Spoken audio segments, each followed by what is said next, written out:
I'm so glad you're here, and we do really well together.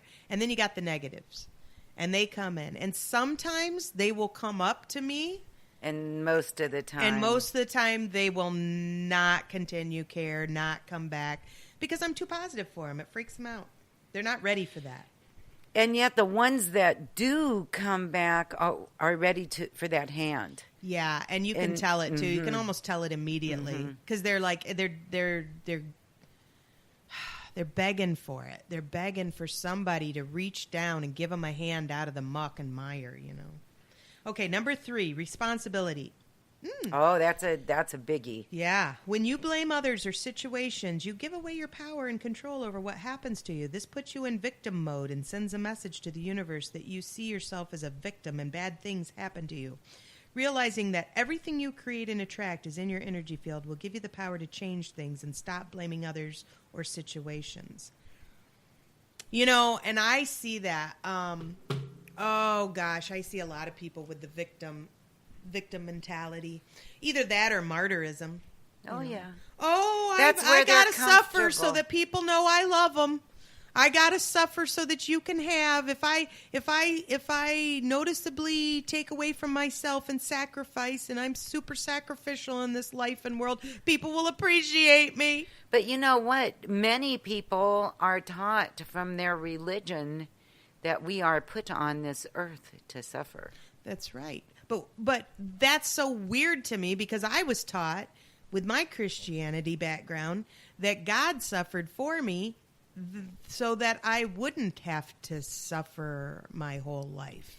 That that God sacrificed Jesus, and Jesus suffered for me on the cross to cleanse me of my sins so that I wouldn't have to suffer the rest of my life. Exactly. But see, that's exactly true. And if everybody took it like that, if all religions practiced dwelling on that part. And I'm not saying every religion has to believe what I believe. What I'm saying is people who claim themselves to be Christian but then feel like they need to torture themselves throughout life. Right. Makes and no they sense use to me. And they use biblical quotes and everything to support that. Your reward will come in heaven. Yeah, I don't get that. It's blah, blah, blah. I'm like, what about Jesus? What about Jesus? But what about I think Jesus? They're like, changed. I love Jesus. I'm like, well, I'm glad you love him because he did all that for you, and now you're telling me that don't matter. Now you've got to suffer too? Like, I don't get that. I'm sorry. I'm getting on. I usually don't get on theologic discussions. Did I say that right? Theological. But thank you. Theological. But you're absolutely right. But that's one of the things. Mothers, that cliche, Jewish mothers guilt you to death. Mm-hmm. And it's all that same thing. And it's it's memes, it's learned behaviors that we as a society have to work out. Yeah, we have to reprogram ourselves. Right. And hopefully we're raising our children differently so that they won't have as many to work out. That's exactly what we have to do. We have to get rid of all of that garbage in order to rise up. Yeah. And you can do it. You can definitely do it. But again, are you going to be comfortable doing it? You're going to have to, you're going to have to change. I used to have a youth pastor who just cracked me up. He was so good at being sarcastic, and he would just say, "That's Old Testament." I love that. Like out of the blue, like you'd be talking about something you did that you're suffering about, and he's like, that's Old Testament. I love that. And that's all he'd have to say, and you're reminded. Oh, yeah. Oh, yeah. That's brilliant. Yes. That's Old Testament. That's really cute. Yeah. So, I mean, but, and it doesn't matter what you believe in or what you think about, as long as you believe in yourself. And that's what it all comes down to, and take responsibility and stop blaming everybody else for where you are, because it's nobody else's life but yours. That's right. And and I do have people close to me in my life who choose to be ill, and I've tried to help, and they don't want it, and I have to step back, and I have to say that's theirs. That's their journey. That's their path. Right. It's okay. I don't have to fix them. I don't have to heal them. I don't have to do anything. I used to be very upset. Like, it would get me all worked up if people weren't taking my advice and they weren't getting better. I'm like, but if they would just listen to me. But they don't have to listen to me. No. It's okay. It's okay. Whatever they're going through, they're learning from. Hopefully. And I read a few other things on here, because a lot of churches will tell people, oh, your faith must not be strong enough if you're still sick. Well, no, hello. Those are lessons. When we have bad things happen in this world, that's God teaching us something. That's lessons. And I don't know how long the duration of that lesson's going to last. Maybe it'll last a lifetime. Maybe it'll last 3 lifetimes before I learn that stupid lesson. Learn it, damn it. I might have had 1,600 lifetimes where I haven't learned that stinking lesson. But, at any point I could change that. Right. It's Free all about will. choice. That's right. Free will and choice. So that's right. you can choose to have well-being even if you are in a sickly body. What did I just say? That was cool. You could choose to have well-being even if you are in a sickly body. I'm writing that down. Because That's it's brilliant. non-conditional, right? Happiness is non-conditional. You can't look around and say these circumstances depend on me being happy. Right. Happiness is within you. It's your source. It's what you should have all the time.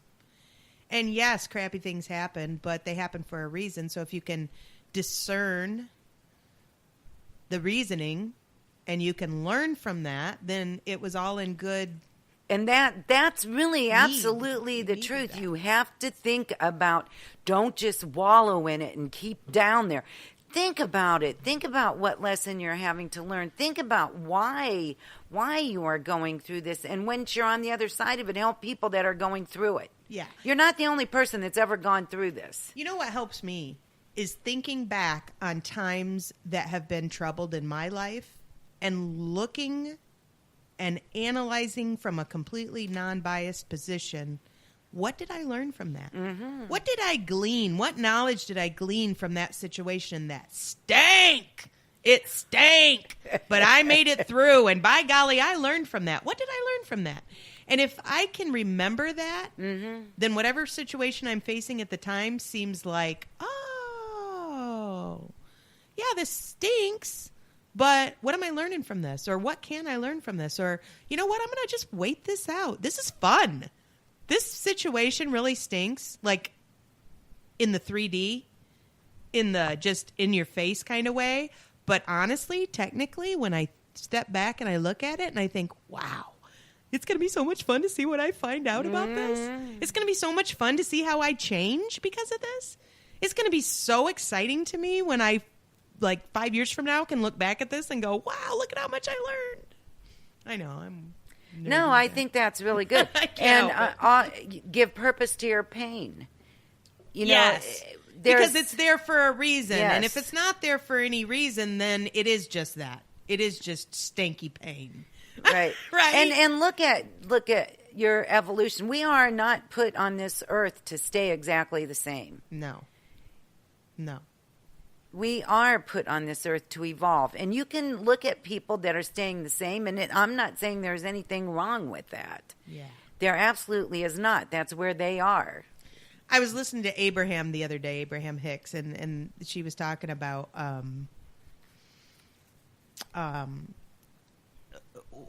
the fun is in the journey. Mm-hmm. The fun is in the co-creation. The fun is watching things manifest. The fun is not having the manifestation. That's what everybody wants. Everybody wants a manifestation. Everybody wants to be well. I want to be healed. I want to feel great. Yeah.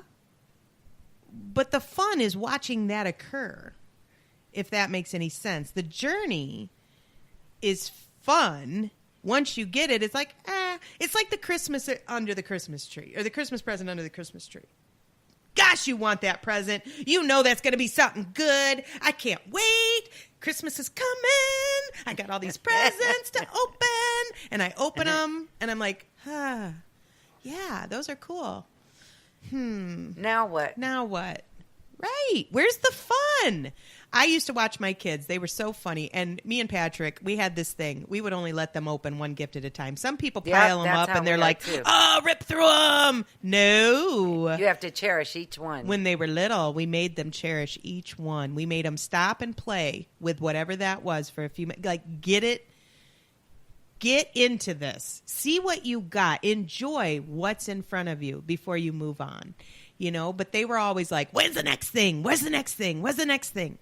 And so we got to the point where we don't really do Christmas. I mean, they got like a stocking and one good gift. That's it, because that's all they really appreciated. They didn't need all the things to be happy. Mm-hmm. And the joy came from the, 25 days of something under the tree that they don't know what it is. That was the joy. Right. That's the fun. The manifestation is kind of like ho-hum. It's like, now oh, I good. have it. Now I have it. And you actually remind me of that a bit, because you and I talked about this radio station and the fact that this is what you thought was going to be the end-all, be-all for everything. And you love it. And you love it. But now you want more, and you want to do more, and you want to help more people, and you want to reach out, and you want to do more things for the community. And there's always more. So where's the fun? Is the fun in the having, or is the fun in the wanting and the creating the more? The fun is in the creating the more, and in thinking and realizing and watching where it's going. And the expansion of it all. And taking the road that it's going on instead of fighting to go down another one. Right. So going with the flow. Because you were confused. I remember we had a specific conversation. You're like, I'm confused by this. Why do I want to do something else now, too? And because I can hear my parents, I think it was my mother that used to say, you're never satisfied. That's so correct, but she didn't mean it that way. Right. And so I always thought that was something negative, you know. Because of the connotation of that. Right. And finally, that class that I took with Terry Duperon, that's what finally made me realize that it's okay to want more. It's okay to want to keep growing. It's human nature. It is. That's what we're here for. It is. So it's okay to never be satisfied. It is. And what does Abraham Hicks say? You can never get it done, and you can never get it wrong. Right. Okay, you can never get it wrong. So even if it takes you off the path for a moment, you're going to get back on path, because that's where you got to be. So universe will make sure you get back on path. So you can't get it wrong, but you can also never be done. And you never know what feels right unless you feel what feels wrong. That's right. You got to have that contrast. Okay. You got to have the contrast so you can launch those new rockets of desire. So, right.